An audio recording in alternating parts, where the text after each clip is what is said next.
Welcome to a tutorial on changing your YouTube channel username. Let's begin.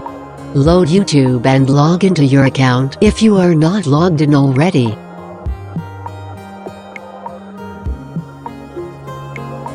Once you are logged in, click on your channel profile image and on the pop-up, click on YouTube settings.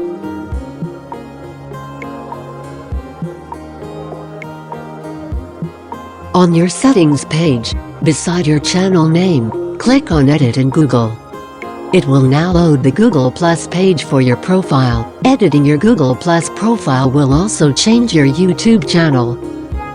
You can now edit this text to change your YouTube name to anything you want. Click OK once you are done. Now reload YouTube and you will see the changes have taken effect.